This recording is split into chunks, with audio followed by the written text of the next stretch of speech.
Last week, an incident at the University of St. LaSalle triggered questions again about the SOGIE bill.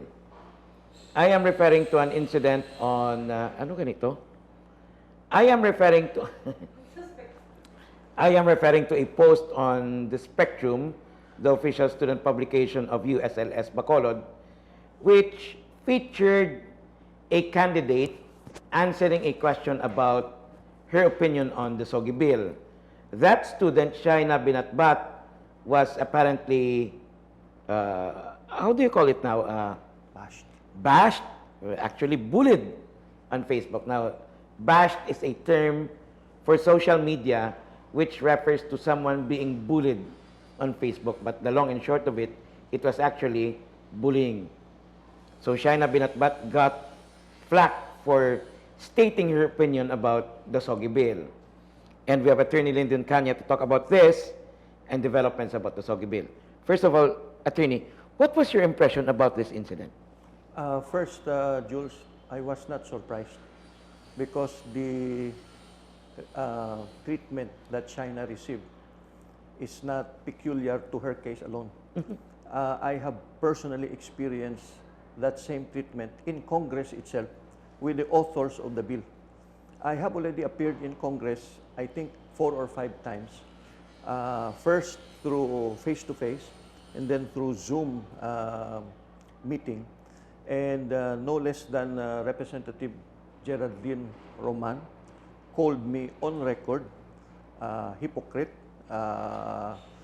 holier than thou, self-righteous, hypocritical. Whoa. Oh, yeah. So on record, in fact, I asked for transcript of that session for my appropriate remedies.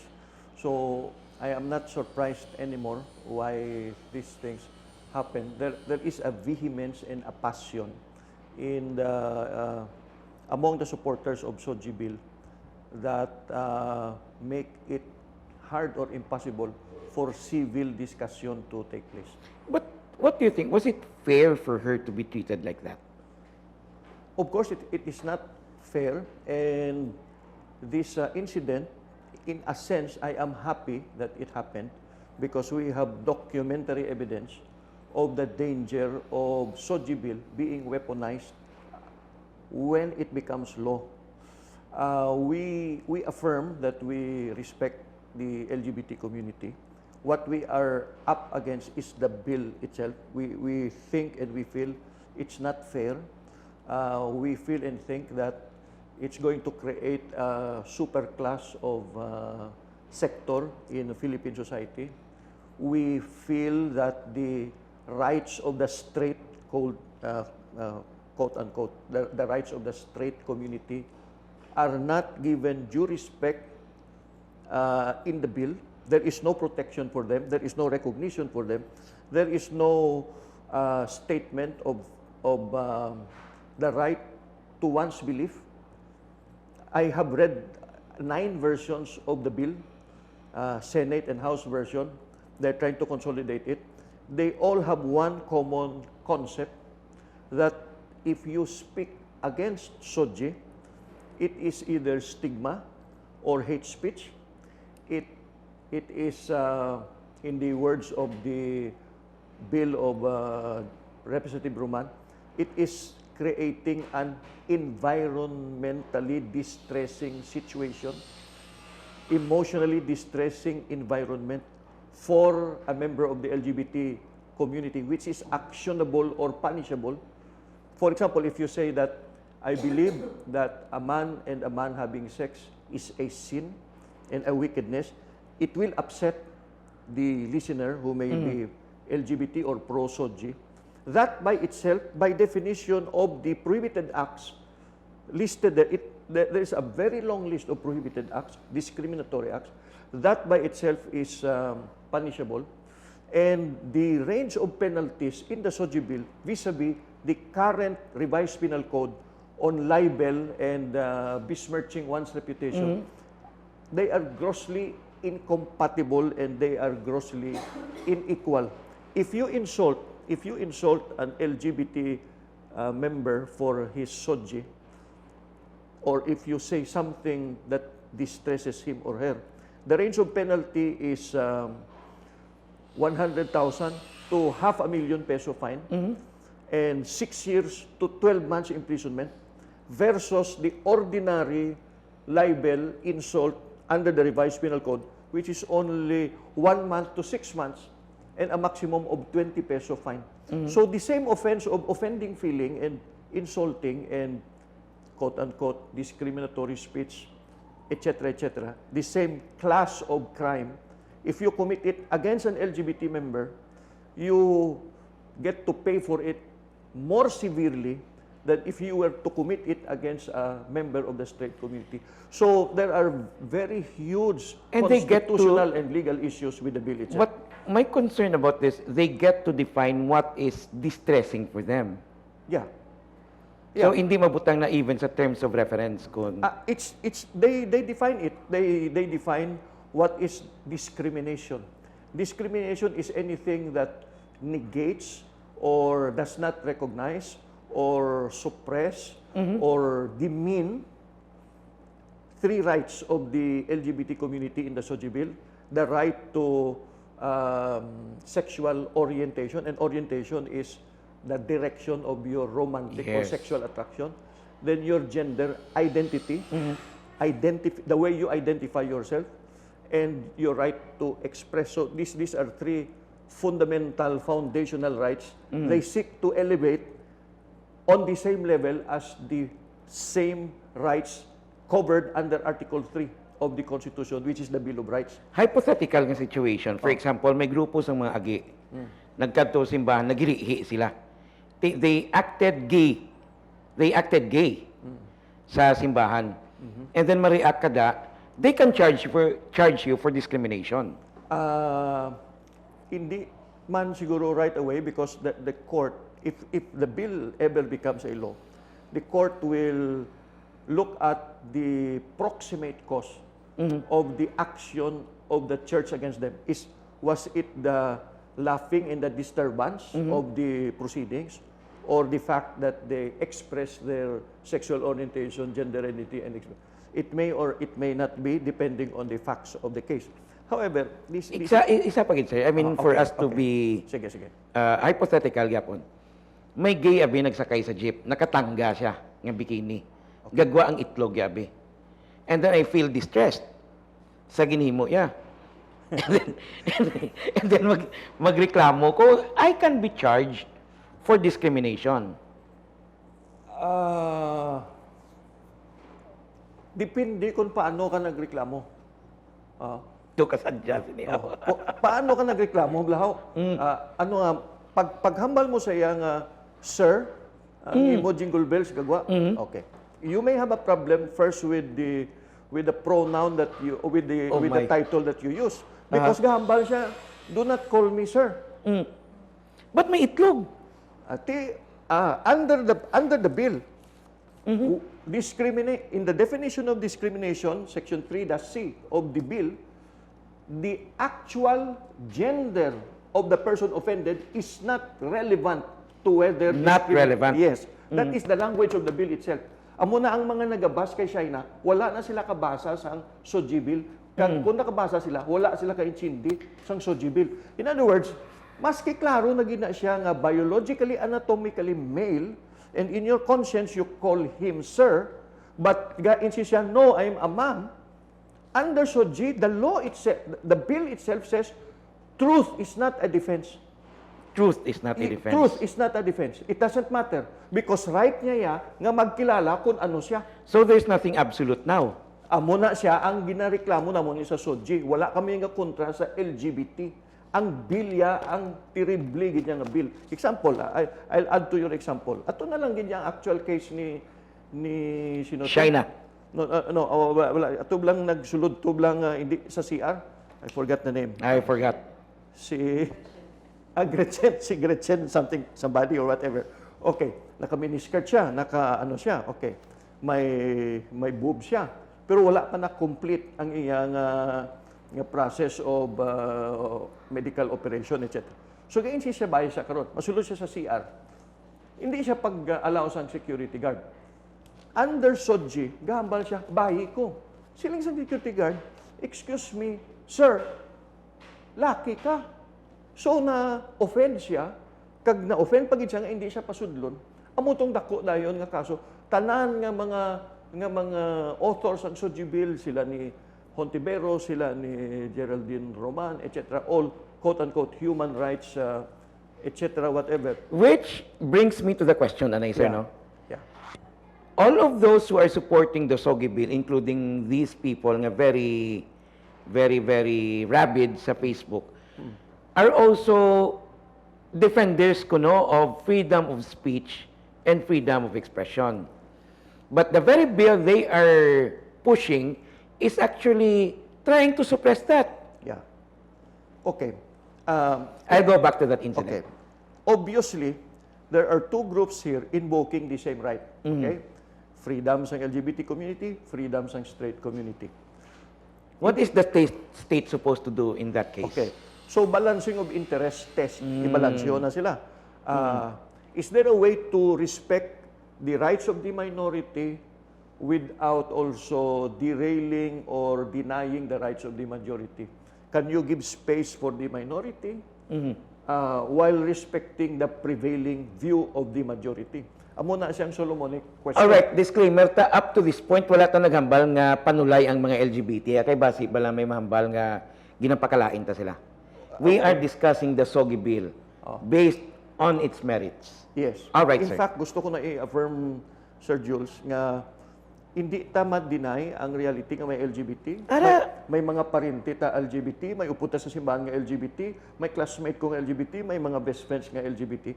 So we make a fine distinction between the LGBT as a community, as human beings, and the bill. We're talking about the bill. Okay, amo ni ang dako nga problema, Jules. Kung sa balancing of interest test, ang LGBT community cannot even land a seat in the party list system sa ladlad party list group. Okay? So, here you have an idea numerically of how much or how many of these LGBT rights ang tagaan representasyon sa Congress vis-a-vis sa majority nga mas conservative kag straight kag religious yang ilang take sang issue. Kung laki ka gid. Kung bayi ka. Kaya ang Ginoo nag-create laki kag bayi lang, wala na sa third sex. Okay. Ti iniya mambal. Duwa lang ang sa Garden sang Eden mo, no? Okay, of course. Ang laki, ang bayi, kag ang manog. Okay. At itong manog mo. Pagamo. Hindi tani ka pauli. Wala ko may ginambal yan, sir. Hindi tani ka pauli buhit karon sa imo ni nga mga comment.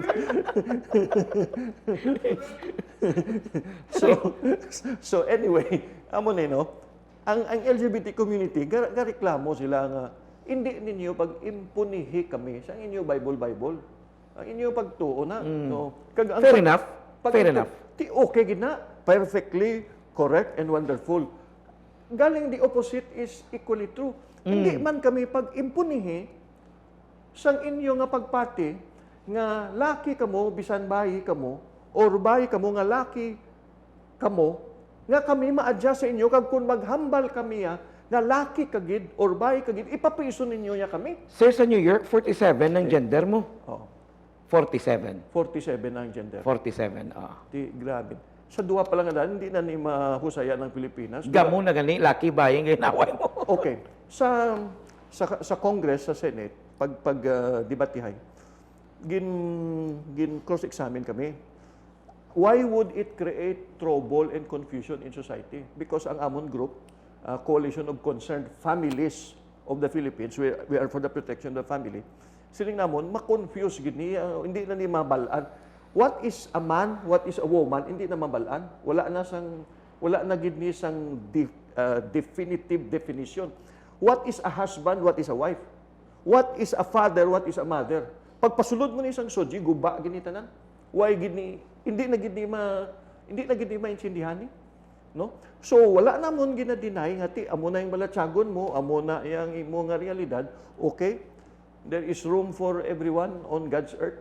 However, when you propose to convert into law what you feel about yourself contrary to anatomy, physiology, and science, pwede lang na iya sa imo, nga patihan mo na as far as you go, but please do not send me to jail and fine me ₱500,000 if I do not agree with you. But ang pamangkot na mo ni, before I go sa detalye ng SOGIE bill, let's go first sa definition nila sa ilakaw galingon. Marginalized, oppressed, discriminated. Okay. Let's go over the facts. Okay. Pila ka bilog ang LGBT sa Pilipinas? Dali lang kayo. Before sa pila, i-address na because that's a valid issue. Ako in the name of mental honesty, we have to recognize the fact that they have been really abused, bullied. Bisan kita na lang, no? Sa elementary ta. Amo na nga suuna sa aton chimpo, daw hindi tamang mga guro siya, do katigulang, pero may edad na ta. Kadumdum ka nga, ang mga gay, ginhawa nilang tago na. Kaya the moment nga maladlaran ka nga gay ka, kaluluoy ka gidya. Kag hindi na insakto tuod nga ginasun sa CR tuod ginapakahuyan sila. Ang iban nga tatay hindi nila mabaton ila bata mo na tigi na sa puti tuod gina. Hindi na siya manigar. Okay? Ari lang sir. Sige. Ang sadya, ang ginabasihan tang experience and literature as of now, ang experience Stonewall riot sa US, nga ginapang sakit ang mga agi. But if you go back in Philippine history, ang agi hindi amo na. There were the Asogs and the Bayogings in Philippine history. In fact, ang treatment sa ila, they were actually powerful sa time sa mga dato. And that is different sa Philippine experience. Okay, pero ako maduman ko elementary ko jokes. Kaluluoy gid man sila. Ati ina ya. Dason ang pakahuya kag ang mga ginikanan nga hindi bla kabaton nga muna sila. Okay, but here is the legal solution. There is a legal not SOGIE bill. Not SOGIE bill. Under Philippine laws, hindi na pwede maremedyohan? Ang amon nga legal position, there are enough existing laws which already provide solution to that abuse and violence against them. And if they are not adequate, they can be refined or amended. For example, an LGBT member is already a human being. He is a person. So may dignity na siya regardless of his gender or gender identity. Just being human.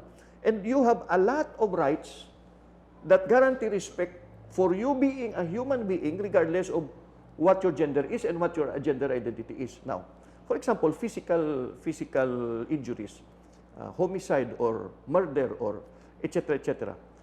Pwede na nila i-studyuhan ang revised penal code nga if the physical violence is motivated solely by contempt for an LGBT member for being an LGBT, pwede mo 1 degree higher. Solely by contempt? Solely lang nga ka... Ginpatay ta ka kay agi ka. Kay agi ka lang niya. Okay. Kundi may table of penalties na. Okay. Kung amo lang ginaiya ang imo ya nga rason, that means ya wala hilabot sa ginhambal niya, sa ginbuhat niya, kundi ya kasuya mo lang ya, kag hindi mo lang gid yang mabaton amo na. I-adjust mo na, pwede mo na siya istudyuhan because ako hindi naman ko mag-agree sina. That's just because agi siya, tubo siya, sumbagon mo siya, isulod mo siya sa sako. Ti kriminal ginaiya nga utok, dapat ya pinahan ginaiya ang gay mo sina. But I wonder kung may tao nga gabugtaw kada aga kag mambal mangita naman ko agi nga patsyon na. Kung may natabo gid man nga mo na. Ambot lang. Wala pa, di ba? Sa subong at chimpo galing, do naglain ng kalibutan. Ang mga manggaranon, ang mga bantog, ang mga agi, ang mga LGBT community, they dominate the arts, they dominate the fashion industry, precisely, the perfume industry, which brings me to the question, when we say discrimination, sa anong aspect? Is it work? Is it school? Sa din nga aspect. I mean, if we are to craft a law, it should be based on data and facts.